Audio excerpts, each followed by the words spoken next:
Hello, in this tutorial I'll be showing you how you can easily edit your raw images in Photoshop, and in this tutorial you're going to be using this image taken by Encourage Studios. And if at all you want to download the raw image to follow along, simply check the links in the description of this very video. So in this we're going to be learning how you can edit and color grade your raw images when it comes to Photoshop. And in order to import a photo into Photoshop, you are simply going to come right click on the image, open with, and I'll choose the Photoshop version that I'm going to be using. And since it is a raw file, it is going to automatically open up the image in Camera Raw. As you can see, this is a raw file, so I'll first of all correct the lighting and contrast issues regarding this very photo. So I'll just drop my highlights and I'll drop my whites too. Then I'll just come and open up the shadows slightly, add some contrast to the image, and add some blacks, or take the blacks down. And by just doing that, you can see that we have recovered most of the information, especially on the flowers on her head and some information in the highlights. So if at all we want to make the greens pop, we're just going to scroll down to our color mixer, and under color mixer we have hue, saturation, and luminance. And as you can understand, hue is changing the color, saturation is the intensity of the color, and luminance is how bright or how dark a color is meant to be. So you can see when I come to the yellows, I can either darken the yellow or I can brighten the yellow. That is luminance. Saturation is the intensity of the color. You can increase on the intensity of the yellows or you can reduce on the intensity of the yellows depending on what you want. Hue is changing a color, so you can make the yellows like a green, or you can make the yellows like a color on top of it, which is the orange. So that is how you can simply understand hue, saturation, and luminance. So for this, we just want to target the greens. So I'll just come the hue of the greens and I'll make the greens pop by making the greens more towards the aquas. So you can see what we have as the before and after, before, after. So after doing that, you can even come to the luminance and slightly darken the oranges to have more contrast within the skin tone of the model. So this is what we have been able to achieve from this. And the next step is going to be coming and opening the image into Photoshop for us to do the next adjustments. So the very first thing we're going to be doing in Photoshop is coming and get the crop tool and crop the image in a ratio of 45 or 8 by 10. So I'll just make the subject in the middle. I feel like this looks a better crop, and hit enter or return in order to approve the crop settings. Now that we have cropped the image, the very first thing we want to do to this image is first of all working on the skin or doing the skin retouching. So in order to retouch the skin of our subject, we're just going to be using frequency separation. And frequency separation is a skin retouching technique that is going to help us blend or work on the skin tones alone, and also later on work on the textures. So come the background layer and press Ctrl J twice to create those two layers. You can name this to low, and you can name this to double click rename, name it to high, and come the low frequency layer and select it. Turn off the high frequency layer, come to filter, blur, come to Gaussian blur. And the point here is we want to blur away the textures from the skin. So click on an area on the skin that seems to have more skin textures or details and start taking up the radius slider. So we have to stop at the point whereby we are just starting to lose out on the details or the textures on the model's skin.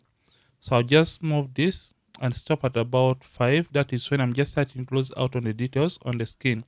Remember, this is the most important step when it comes to frequency separation.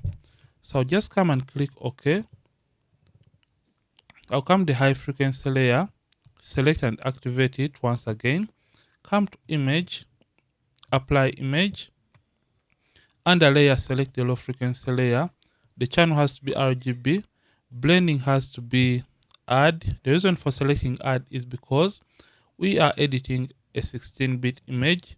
Make sure the scale is to offset 0, opacity at 100%, preserve transparency and mask are not checked, and simply turn on the invert option, and you'll see the textures on this gray layer. Then if at all you're editing an 8-bit image, you have to use these settings. Make sure you select the low frequency layer. The blending has to be subtract. The scale is to offset 128. And make sure the invert option is not turned on. And you'll have the same result. So ours is 16 because we have 16 right there. And we're just going to change this to 16-bit settings. Click OK. Change the blend mode from normal and change it to linear light. Select both layers, then press Ctrl G, or you can use Command G on the keyboard to group the layers. Open up the group for frequency separation, and you're simply going to come and turn off the high frequency layer. Then come and select the low frequency layer. So you're simply going to come and get the mixer brush tool. Right click on the brushes, get the mixer brush tool, and set the mixer brush tool hardness set to 0. Clean brush is selected, and this second option that says clean brush after each stroke is selected. The weight we are going to be using is 9%, load 75, mix 90, flat 100%. Make sure sample all layers is not turned on.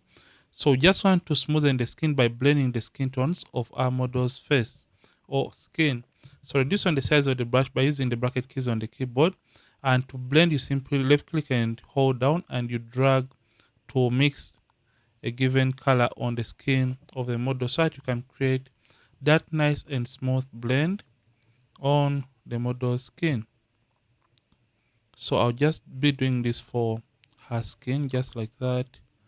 And by just doing this, you can see that the skin is going to be looking smooth. So I'm just going to do the same for this. And by the way, as you're doing all this, make sure you are following the way her skin is moving or flowing so that you can keep and maintain the original shape of her face. So you can see on the cheekbone, I'm following this kind of direction because the cheek is following that direction, or this kind of horizontal or slanting direction. So you have to follow that kind of direction. So I'll just be doing this for the rest of the skin. So you have to keep on increasing or reducing on the size of the brush depending on the size of the color in that particular area. So to reduce or increase on the size of the brush tool, you can use the box bracket keys on the keyboard to reduce or increase on the size of the mixer brush tool. So when you come and return on the texture or high frequency layer, you can see before and after, before, after. Right now, just come and turn this off and you can continue blending the area. So right now we are done blending the face area. You're just going to slightly zoom out. And by the way, as you are using the Mr. Brush tool, don't zoom all the way in. So I'm just going to come and blend on the neck area, just like that, to remove some of those lines in the neck. So this is what I'll be doing for the rest of the skin. So for the hand, I'll blend these tones just like that, and also come and blend all these tones like that. So I hope you can see what we have right now, and the skin is getting to look a little bit smooth than where we started. So this is how you can easily use your frequency separation to smoothen or to make the skin a little bit more smooth for your kinds of images or portraits when it comes to Photoshop. And by the way, most people tend to ask which application I'm using, yet I always include that in the video title. Right now we're using Photoshop, and I'm using Photoshop for Mac. Yeah. So if I told you that person that always comments and asks the kind of application I'm using to edit, I hope I have answered that quite well and easily. So right now you can come back and turn on the texture or high frequency layer to see what you have been able to do. So for areas that you did not see perfectly, you can even work with the high frequency layer turned on, and you blend or smoothen the skin tones better with the high frequency layer turned on. So I'm just going to zoom in slightly and look at the face and reduce on the size and continue blending. So you can see right now that the image has been perfectly worked on or blended. So after we have blended the tones on the face area or even the back area, you can see the before, after. So the next step is going to be removing the skin imperfections, for example, the blemishes, especially in the face. So to remove the blemishes, we are simply going to come and select the texture layer, come and get the clone stamp tool. So to remove, for example, that pimple, we make sure the size of the clone stamp tool is slightly bigger than the pimple that we want to remove. Hold down the option key on the keyboard for mark. Then for Windows keys, you hold down the alternate key on the keyboard and left click on a clean area to copy clean skin near the pimple or the blemish. Then release the option key on the keyboard and left click once again to replace that pimple with clean skin, and in that way the pimple is going to be eliminated or removed. So you have to keep on sampling because these pimples are usually going to be in areas that have varying colors or light falling on the skin, meaning you have to keep on sampling from different areas that are close enough to the pimple or the blemishes that we want to remove or eliminate from our subject's skin. So this is what I'll be doing for majority or the rest of our subject's skin. And you can see right now the skin is left intact and we are still having the skin textures left intact onto her skin. So right now, after we have removed the blemishes, command minus to zoom out, and you can see the overall before and after for the skin smoothing or the skin retouching process. So if at all we analyze this area on top of her lip, we can simply come back and get the Mr. Brush tool and try to blend the tones right there on top of her lip, and that is going to be fixed immediately. So right now, after we have worked on the skin, we just want to create even skin tones. So in order to create even skin tones, we are simply going to come and first of all create a stamp visible layer by pressing Shift Option Command E. Then for Windows is Shift Alternate Control E. And after doing that, you are simply going to come to Select and come to Subject so that Photoshop can automatically select the subject for us. Then after the subject has been selected, don't mind if at all the selection is not perfect enough. So you can even add this part of the hand to the selection by coming and getting the quick selection tool and make sure the add icon is selected so you can add the hand to part of the selection. So after doing that, you're simply going to come and create an empty layer. And after creating that empty layer, come and get the brush tool. So with the brush tool selected, this time around we are choosing the normal brush tool and make sure the hardness set to 0, soft round brush is selected. The mode is normal, opacity 100%, flat 100%. We are simply going to zoom into the image. So the reason for zooming in, we just want to sample a color on the skin that we want the rest of the skin to look like for the subject. Hold down the option key on the keyboard and sample a color that you want the rest of the skin to look like. So you can choose any mid color or mid-tone color depending on what you want. So after choosing the color, so you hold on the option key on the keyboard and left click to choose a color. So change the blend mode from normal and change it to color. Command minus to zoom out and you can start painting over the skin. So I'm just going to start painting over the subject's skin, and by just doing that you can see that we are painting a color that is going to create some kind of uniformity on her skin. So I'll just be doing this for the rest of the image. Don't mind if at all sometimes you change or distort the original kind of makeup on the subject's skin because we are going to be correcting that later on. So keep eye from the lips, eyebrows, and some areas that show prominent makeup on the subject's face or skin. So I'll increase on the size and paint on the hand just like that. Reduce on the size and come and paint onto the fingers just like that. And by just doing this, you can see the skin is now looking better and looking a little bit uniform. So I'll just come and paint just in that area and paint on the back area. Don't mind if at all we are painting some extra areas that don't need to be painted in the first place. So I'll reduce on the size by using the box bucket keys to reduce on the size of the brush to paint on a relatively small kind of area. So the effect doesn't look natural, and we are going to be fixing that later on. So after painting on the skin, just come and get the eraser tool. Make sure the hardness set to 0, brush is selected, opacity at 100%, flat 100%. You're simply going to come and using the eraser tool.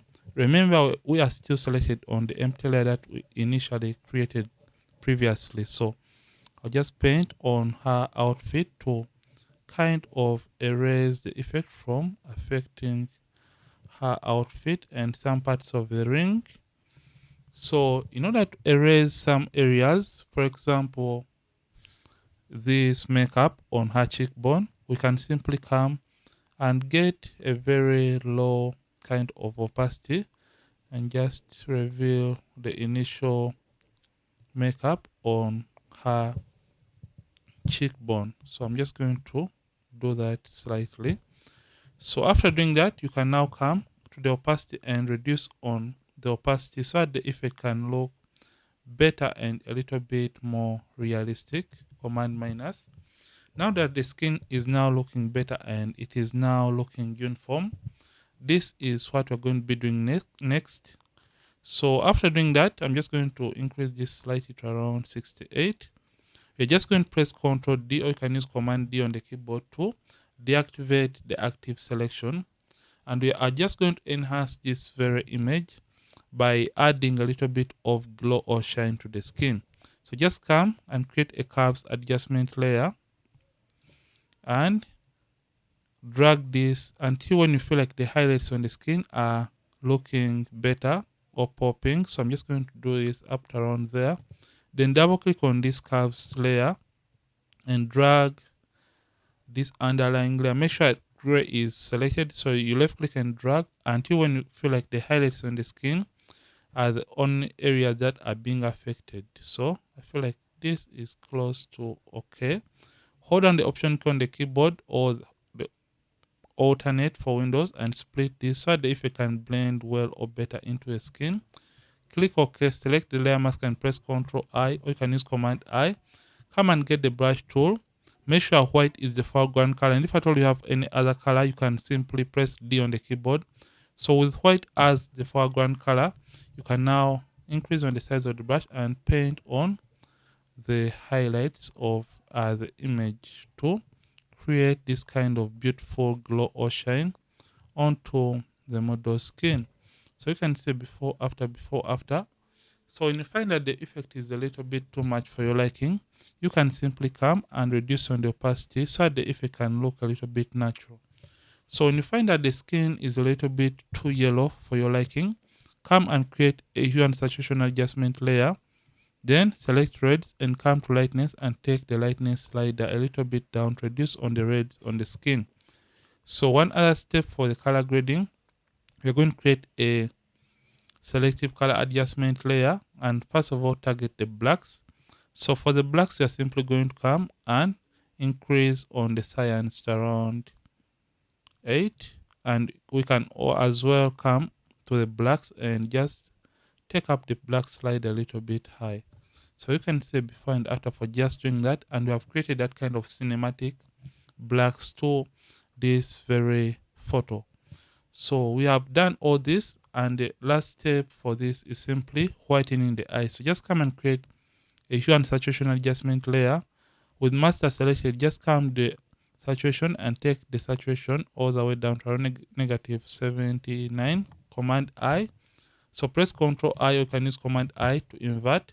With the brush tool selected, you can now zoom into the image by using Ctrl plus, or you can use Command plus on the keyboard. Reduce on the size and paint on what is meant to be the white area in the eye, just like that. And this is going to make the image even better and look more appealing. Command minus, you can see that the image now looks better. So you can see the before and after for the eyes. So when you feel like that is not fine, you can even make the image pop by adding one levels adjustment layer. Hold down the option key on the keyboard and drag the black point up until when you start seeing these artifacts. Then you can do the same for the white point until when you are starting to see the red artifacts in the image. You can say before, after, before, after. It is really subtle, but it really makes the difference. So let's see the overall before and after for the editing of this image. This is the image before, before, after. And after doing that, simply save the image. So just come to File, Export, come to Export As, and it's going to open up the Export As dialog box when it comes to Photoshop. Make sure the format is set to JPEG, quality to the maximum, which is 7 for this case. The result has to be set to by cubic sharper. Then make sure convert to sRGB and embed color profile are checked in this case, and click on export in order to save the image in whatever folder that you want to save it. So this is how you can edit your raw images in Photoshop and how you can easily color grade your images when it comes to Photoshop. If at all you have enjoyed this, simply like the video and don't forget to subscribe if at all you have been watching and you are not yet subscribed to this channel. Ronix from Ronix Photography. Thanks for watching and seeing yet more videos on this channel. Don't forget, keep practicing and also keep creating.